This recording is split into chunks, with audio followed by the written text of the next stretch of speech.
Olá, vamos falar hoje aqui no canal Amador sobre dois livros de romance policial, sendo um deles o Morte no Nilo, da Agatha Christie, e na sequência O Mistério dos Cinco Estrelas, do Marcus Hay.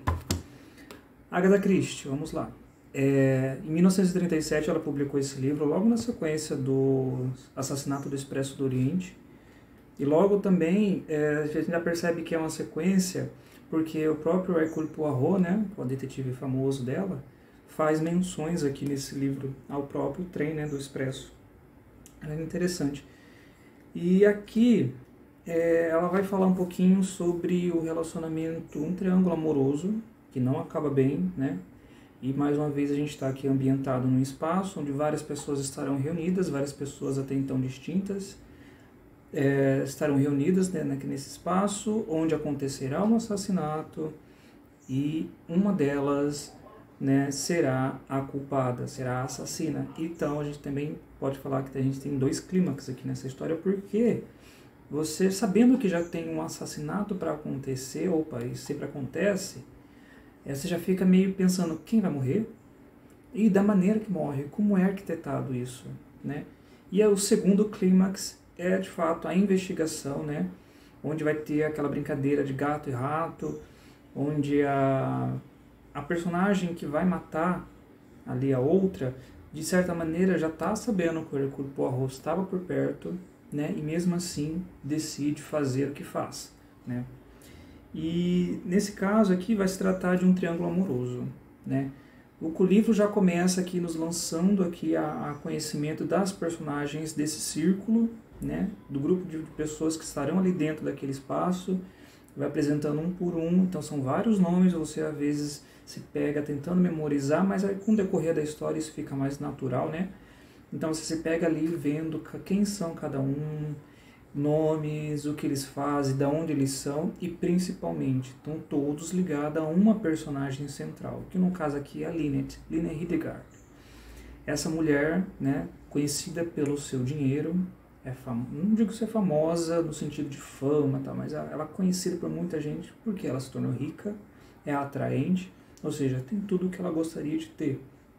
Então as pessoas que estão aqui conhecem ela, de certa maneira tiveram ou têm contato com ela, né? A outra pessoa desse triângulo é a Jaqueline, a amiga da Lynette. É dito que a Jaqueline é muito ali apegada a Lynette, né? E ela tem um marido chamado Simon Doyle. E o Simon Doyle, em determinado trecho aqui, ele deixa a Jaqueline e acaba tendo um relacionamento com a Lynette. E assim, é uma passagem muito sutil, a autora não te conta propriamente do que acontece, como acontece isso, você acaba sabendo através de diálogos de outros personagens. Eu mesmo, quando vi isso aqui, eu tive que voltar um pouquinho para mim saber se de fato ela estava casada mesmo, porque ela dá uma bela de uma esnobada em outro personagem que queria se juntar a ela, que também esse personagem também tinha um dinheiro e tal, mas não. No momento que ela vê o Simon Doyle, ela até comenta, né? Ela solta ali uma opinião positiva em relação a ele. Só que ela não contava com o quê? Ou até mesmo não achasse que fosse capaz. A Jaqueline, né, começa a perseguir eles, então em todo lugar que eles estão, a Jaqueline está ali.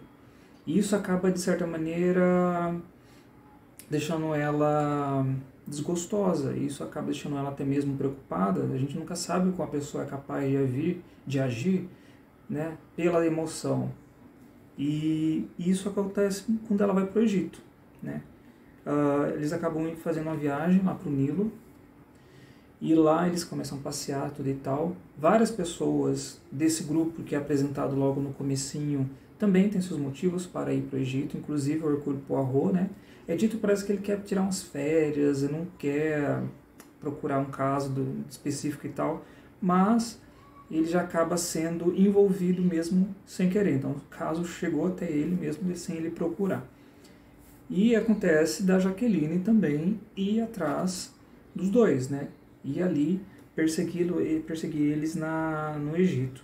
E de certa maneira isso começa a perturbar a Lynette, e ela vai atrás do Hercule Poirot e conta o caso dela, né? Que ela não se sente legal, que ela não se sente bem com essa perseguição, E, de certa maneira, ela também procurou conversar com o Poirot de uma maneira que ele fosse justificar a sua perturbação ou seus motivos de preocupação. De certa maneira, vamos dizer assim, vamos passar pano para ela.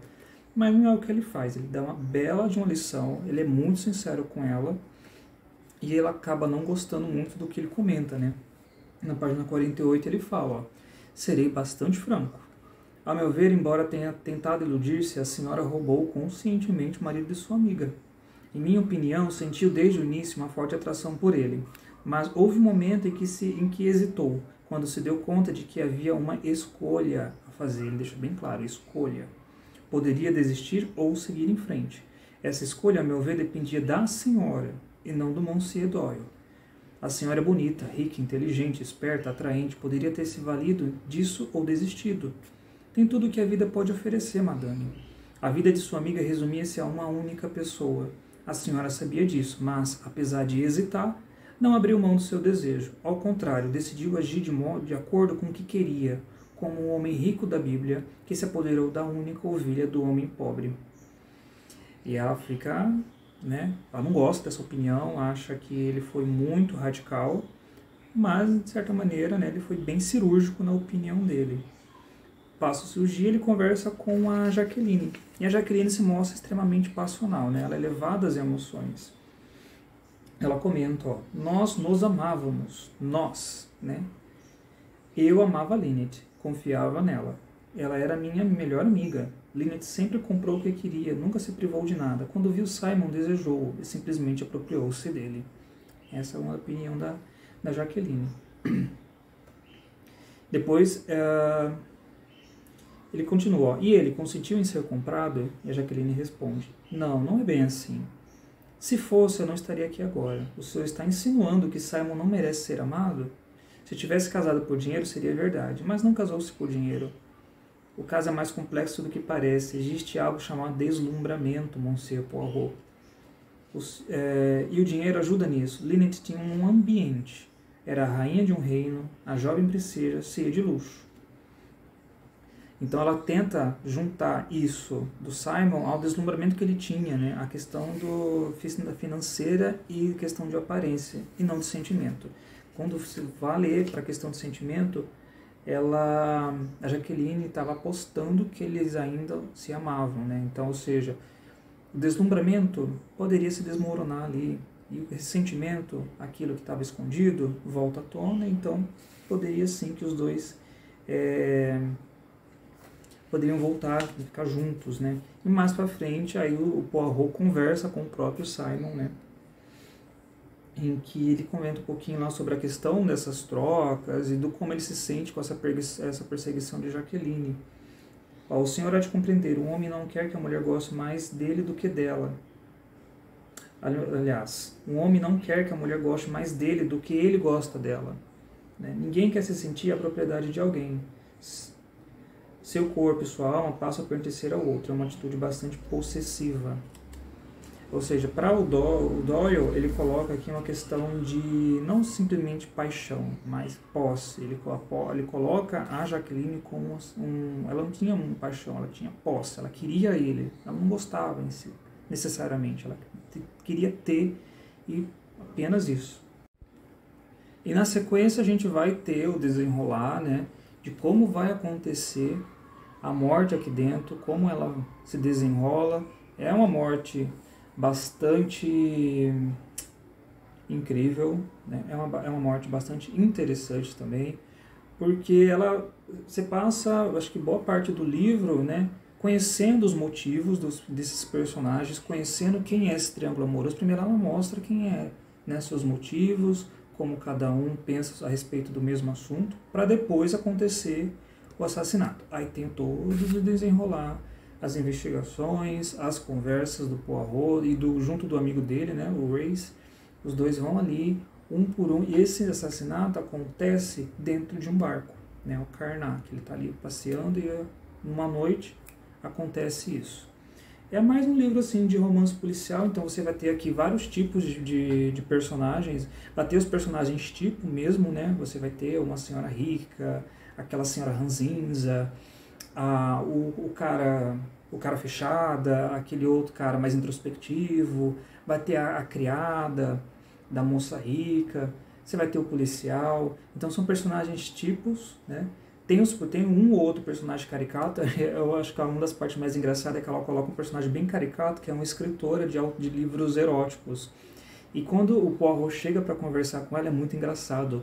Ela começa a bolar como se fosse um livro e tal. Ah, é a jovem que está sentindo isso, que está sentindo aquilo. É muito engraçado a personagem que ela aparece. Um dos momentos que ela aparecem aqui, que isso aí é bem caricato mesmo. E isso tudo parece com uma comédia de costumes, né? Você coloca esses vários personagens tipo, agindo dessa maneira, e isso meio que soa como uma comédia de costumes, né? E como eu comentei, a autora, depois lá no finalzinho, depois tem esses dois clímax. O clímax do assassinato, como você vai, como esse assassinato vai acontecer, como é que vai ser, quem vai morrer, né? Outras pessoas vão morrer, vão ficar feridas ou não.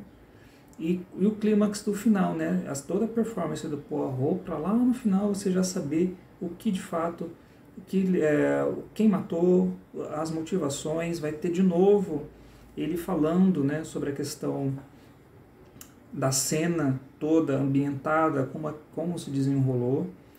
E é engraçado que lá no final ela vai jogando ali umas induções ali em que faz o leitor às vezes acreditar. É esse? Não, esfriou. É esse? Não, tá quente. É esse? Não, tá frio. Ficou esse jogo com personagem ficou me parecendo isso, né? E claro, mais uma vez, quando você descobre as motivações aqui dos personagens, do assassinato, você fica pensando, a pessoa em si, ela não era assassina de longa data, né? Não era uma pessoa delinquente. Ela fez aquilo pela razão de fazer daquele momento. Aquele momento, aquele motivo fez ela assassina. Então você pega mais uma vez pensando que o assassinato que aconteceu aqui foi de uma pessoa bem entre aspas aí, normal, um cidadão como qualquer um, e que o momento fez o assassino, né? Mais uma vez um crime beirando desejo, beirando sentimento, beirando passionalidade e tudo isso. Então, mais alguns dos ingredientes que você pode encontrar, não só no livro da Agatha, né?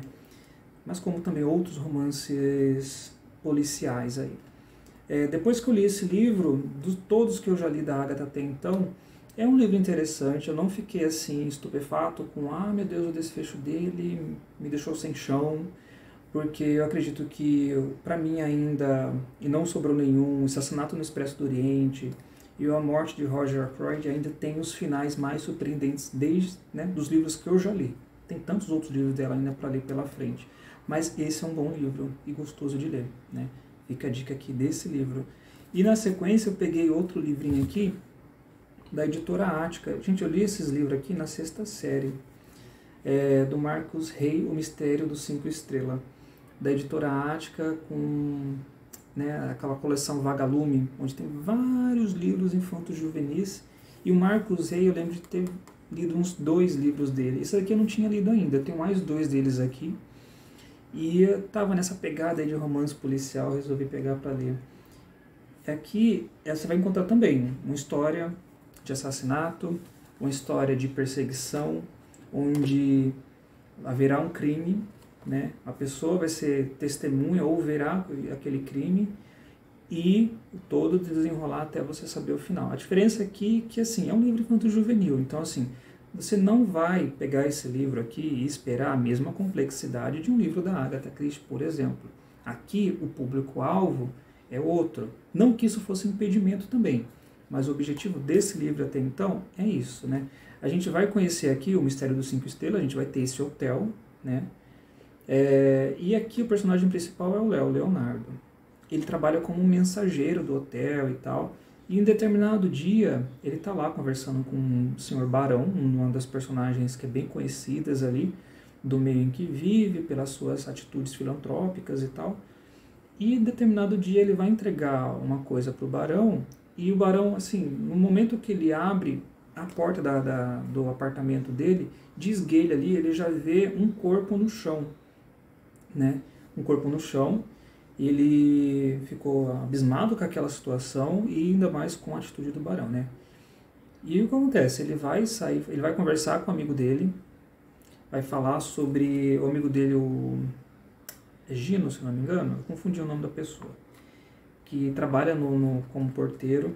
E, de certa maneira, no comecinho ele já começa a desacreditar, achar que o Léo tá falando besteira, não é bem isso, o Barão não é esse tipo de pessoa. E ele continua insistindo nisso. Não, aconteceu um assassinato lá, aconteceu um assassinato lá.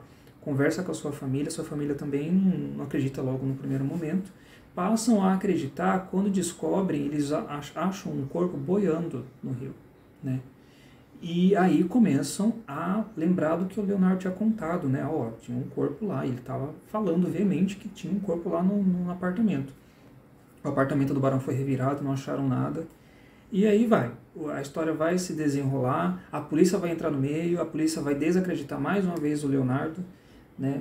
Até sim descobrir, ter o desfecho, o que de fato aconteceu, né? E mais uma vez, o mundo ser salvo. Essa história que se passa em São Paulo, né, uma historinha curtinha, se passa em São Paulo, e assim, você, com um olhar, por exemplo, você tem que, às vezes, ter sua suspensão de descrença ali lá embaixo, né? Você tem que se levar pela história, você tem que se deixar envolver, entrar dentro do livro, porque tem algumas perguntas, por exemplo, o Leonardo é um adolescente, né? E aí, você fica se perguntando, um adolescente não deveria estar estudando, não deveria estar na escola, né, estaria trabalhando, está envolvido numa cena de um crime, né? E é muito engraçado porque tem uma hora que a polícia, ele vai tanto na polícia, a polícia começa a desconfiar dele, ele tem que se refugiar em outro lugar, né? E você fica pensando, pô, ele tem que se refugiar em outro lugar. E a polícia fica ok por isso, tudo bem. A polícia não consegue achar ele, né? E ele está numa casa de um parente dele, ou seja, era só procurar na casa dos parentes. Ou seja, são questões assim, né? Que se você for pegar para ver, o livro fica bem mais morno, né? De morno para frio. Mas como eu falei, o livro aqui, você tem que ter sua suspensão de descrença, você tem que entrar na história, é um público-alvo diferente. Eu não sou o público-alvo desse livro, por exemplo, mas na época mesmo que eu li esse livro, eu me deleitei, né? Não só esse, eu tenho Um Cadáver Ouve Rádio, que foi o primeiro livro que eu li do Marcos Rey. Quero reler ele, na verdade, trazer aqui para o canal para a gente conversar também. Mas não deixa de ser um livro interessante. Ele tem aquele clímax, ele é bem rápido, né? É uma leitura rápida, então você não dá para esperar muita complexidade aqui e o aprofundamento de assuntos, né?